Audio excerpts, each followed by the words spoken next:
नमस्कार साथियों। आज हम 2016 में पूछे गए ट्रांसफॉर्मेशन के अंतर्गत सभी क्वेश्चंस को देखेंगे और आपकी डिमांड भी थी, स्पेशली ये कमेंट आया था ममता कन्नौजिया जी का। तो आइए आज की आपकी डिमांड को पूरी करते हैं।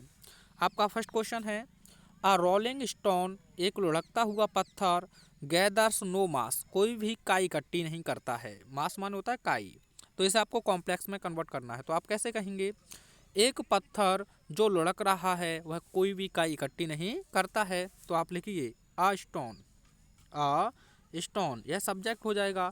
अब देखें तो यह अपने आप में नॉन लिविंग एक ऑब्जेक्ट है, तो इसके लिए आपको रिलेटिव प्रोनाउन के लिए बिच का यूज करना होगा, बिच। एक पत्थर जो is is rolling, is rolling, जो लुढ़क रहा है, कॉमा लगाकर आप लिख देंगे gathers no moss. A stone which is rolling, एक पत्थर जो लुढ़क रहा है, गैदर्स नो मास, वह कोई भी काई इकट्ठी नहीं करता है। कॉम्प्लेक्स हो गया। अगला क्वेश्चन देखिए, the boys were reading novels, यानी कि लड़के उपन्यासों को पढ़ रहे थे। पैसे वॉइस में इसे कन्वर्ट करना है। तो दोस्तों, जब भी आपको आईएनजी वर्ब में देखने को मिले, अगर उसका आपको पैसे वॉइस बनाना है तो आप ध्यान रखें थर्ड फॉर्म से पहले बीइंग का यूज कर दें। किसका? बीइंग का। अगर आपको हैज हैव हैड देखने को मिले तो आप थर्ड फॉर्म से पहले बीन का यूज करते हैं। तो आइए बनाते हैं। इसमें आपका ऑब्जेक्ट है नॉवेल्स, तो सबसे पहले आपको लिखना होगा नॉवेल्स, यह सब्जेक्टिव केस हुआ। अब यहाँ पहले से ही प्लूरल वर्ब है तो आपको हेल्पिंग वर्ब यही लिख देना है, वर। उसके बाद आईएनजी आया है तो इसे आपको विंग में बदलना है, तो आपने लिखा विंग। उसके बाद थर्ड फॉर्म हो जाएगा आपका READ, रेड। उसके बाद आप प्रीपोजिशन लगा देंगे वाई, और प्रपोजिशन के बाद आपको ऑब्जेक्टिव केस लिखना होता है तो आप लिख देंगे द बॉयज़। क्या लिख देंगे दोस्तों? The boys. तो आंसर होगा novels are being read by the voice. चलिए अगला क्वेश्चन देखिए। अगला क्वेश्चन है, योर बिहेवियर, आपके व्यवहार ने, हैज ग्रेटली, अत्यधिक, एस्टोनिश्ड, आश्चर्यचकित कर दिया है, मी माने मुझे। इसे आपको पैसिव वॉइस में बदलना है। तो आपका एस्टोनिश्ड हो गया, आपका सरप्राइज्ड हो गया, इनके साथ आपका फिक्स प्रपोजिशन रहता है यानी कि एट। तो इसमें आपको मी का सब्जेक्टिव केस लिखना होगा आई। अब आपके प्रेजेंट परफेक्ट की बात की गई है। आई वैसे सिंगुलर सब्जेक्ट होता है, लेकिन यह है 2-3 जगह आपका प्लूरल हेल्पिंग वर्ब लेता है, तो आपको यहाँ लिखना होगा हैव। क्या लिखना होगा दोस्तों? हैव। उसके बाद आप जानते हैं आपको लिखना है यहाँ विन। किसका यूज करना है? विन। उसके बाद जो आपकी एडवर्ब है आप वहीं लिखी रहने दें, यानी कि ग्रेटली। उसके बाद आप थर्ड फॉर्म लिख देंगे जो दिया है आपको, एस्टोनिश्ड। क्या दिया है? एस्टोनिश्ड। अब यहाँ आपको वाई नहीं लगाना है, आपको लगाना है एट, और आगे लिख देंगे your behaviour. I have been greatly astonished at your behaviour. अगला क्वेश्चन देखिए, ब्रूटस लव्ड सीजर, यानी कि जो ब्रूटस नाम का व्यक्ति है वह सीजर को प्रेम करता था। इसे भी आपको पैसिव वॉइस में बनाना है, सॉरी दोस्तों, इसे नेगेटिव में बदलना है आपको। तो दोस्तों, इसका आप ऑथेंटिक किताब में लेंगे तो इसका आंसर कुछ अलग से बना है, लेकिन यहाँ मैं आपको, आप 12th लेवल में बनाना चाहते हैं वह देखेंगे। वैसे है एक ड्रामा था, उसमें से ये कहानी ली गई है।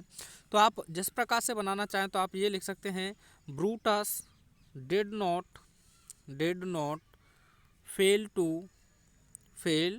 To love Caesar. इस प्रकार से आप इसका नेगेटिव बना सकते हैं, या आप ऐसे भी लिख सकते हैं, Brutus did not hate Caesar. यह भी आपका आंसर हो जाएगा। ठीक है दोस्तों, दोनों प्रकार से बना सकते हैं। एक और है, आप वह जो ज़्यादा एडवांस हो जाएगा उसकी आपको आवश्यकता नहीं है। अगला क्वेश्चन देखिए, he is too weak to lift this weight. इसे भी दोस्तों आपको रिमूव टू में चेंज कर देना है। तो आपको ध्यान रखना है, यहाँ जो टू देखने को मिले इसे सो में लगा देना है, यहाँ एक आपको क्लॉज बना देना है। तो आप क्या लिखेंगे, ही इज टू वीक, वह इतना अधिक कमज़ोर है, टू लिफ्ट दिस वेट, कि वह इस वेट को उठा नहीं सकता है। तो आपको कुछ नहीं करना है, आपको लिखना है ही, फिर लिख देंगे आप एज, टू के स्थान पर आपको लिख देना है शो। उसके बाद आपको एडजेक्टिव लिख देना है तो हो जाएगा वीक। उसके बाद आपको क्लॉज बनाना है तो हो जाएगा आपका दैट। यही सब्जेक्ट आएगा तो प्रोनाउन फॉर्म में आप लिख देंगे ही। टेंस प्रेजेंट में होता है तो आप लिखेंगे कैन, पास्ट में होता तो आप लिख देते कुड। उसके बाद टू आपका एडवर्ब होता है नेगेटिव तो आपको लिखना होगा नॉट। उसके बाद यहाँ आपको V1 दिया है लिफ्ट, और आगे लिख देंगे this weight. He is so weak, वह इतना कमज़ोर है, दैट कि he can not lift this weight, कि वह इस भार को उठा नहीं सकता है। तो आपने 2-3 काम यहाँ सीखे। एक तो आपने रिमूव टू किया, साथ ही साथ इसी सेंटेंस का आपने नेगेटिव भी बनाया, और साथ ही साथ उसी सेंटेंस का आपने यह कॉम्प्लेक्स सेंटेंस का भी निर्माण कर दिया। आई होप आपको अच्छे से समझ में आ गया होगा। अगला क्वेश्चन देखिए, वी नो अवर एल्डर्स, इसे आपको पैसिव वॉइस में बदलना है। तो आपका जैसे एस्टोनिस्ट के साथ फिक्स प्रपोजिशन था, तो नो के साथ भी आपका फिक्स प्रपोजिशन होता है टू। तो आपको लिखना होगा अवर टीचर्स, अवर टीचर्स। उसके बाद आपका टेंस प्रेजेंट इंडेफिनिट का है, तो हेल्पिंग वर्ब आपको लिखना होगा आर। उसके बाद नो का थर्ड फॉर्म होता है नॉन। उसके बाद आप लगा देंगे टू। आप चाहें तो उसको लिख भी सकते हैं, नहीं भी लिखें, यह एक हिडन मीनिंग है, क्योंकि हमारे अध्यापक की बात की गई है, तो आप उसको लिखें ना लिखें कोई भी दिक्कत नहीं है। जैसे पुलिस कॉट द थीफ, तो आप पैसे बनाएंगे तो लिखेंगे द थीफ वॉज कॉट। आपको वाई पुलिस लिखने की आवश्यकता नहीं है, क्योंकि उन्हीं का कार्य होता है या आपको अरेस्ट दे। ठीक है दोस्तों, तो इस प्रकार से अंडरस्टूड होता है। अगला क्वेश्चन देखिए, no sooner did I enter the room then he started reworking me, इसे आपको अफर्मेटिव में बदलना है। तो आपको कुछ नहीं करना है, जब भी नो सूनर दिया हो आपको, तो आपको इसके स्थान पर लिख देना है एज सून एज। उसके बाद आपको यहाँ से यह पूरा इंट्रोगेटिव फॉर्म हटा देना है, और आपको यहाँ से देन की जगह पर कॉमा लगा देना है, और आपका आंसर अफर्मेटिव में हो गया। यानी कि नो सूनर की जगह पर आपने लिखा as soon as I entered, यहाँ एंटर्ड हो जाएगा, क्योंकि डिड हटेगा तो सेकंड फॉर्म हो जाएगा। As soon as I entered the room comma he started reworking me. ठीक है दोस्तों, यह हो गया आपका अफर्मेटिव सेंटेंस। अगला क्वेश्चन देखिए, he begged his father to forgive him, यानी कि उसने अपने पिता से अपनी क्षमा के लिए निवेदन किया। इसे भी आपको पैसिव वॉइस में बदलना है। तो आप सबसे पहले लिखेंगे हिज फादर, हिज फादर। उसके बाद आपका टेंस पास्ट में है, तो आपको लिख देना है वॉज। उसके बाद थर्ड फॉर्म आपका वेग्ड हो जाएगा, वेग्ड। अब यहाँ आपको हिम द्वारा लिखने की आवश्यकता नहीं है, क्योंकि एक आपके पास है। अब आप चाहें तो यहीं लिख सकते हैं why him to forgive, to forgive, इस प्रकार से आप बना देंगे। एक और टाइप से आप बना सकते हैं, जैसे मैं कमेंट में आपके लिए पिन कर दूंगा। चलिए अगला क्वेश्चन देखिए। अगला क्वेश्चन है हु टीचर्स यू इंग्लिश, इसे पैसिव वॉइस में बदलना है। तो जब भी आपका हु से स्टार्टिंग हो, तो इसे आपको बदलना है बाय हुम में। तो सबसे पहले आपने लिखा by whom. Tense present indefinite का है, तो आपको यहाँ यू के अकॉर्डिंग हेल्पिंग वर्ब लगाना होगा आर। फिर आप लिख देंगे यू। थर्ड फॉर्म आपको ध्यान रखना है, टीच का होता है टॉट। आगे जोड़ देंगे आप इंग्लिश। इंग्लिश से भी आप बना सकते थे, तो आपको लिखना होता by whom is English taught to you, फिर आपको टॉट टू यू लिखना होता। चलिए अगला क्वेश्चन देखिए।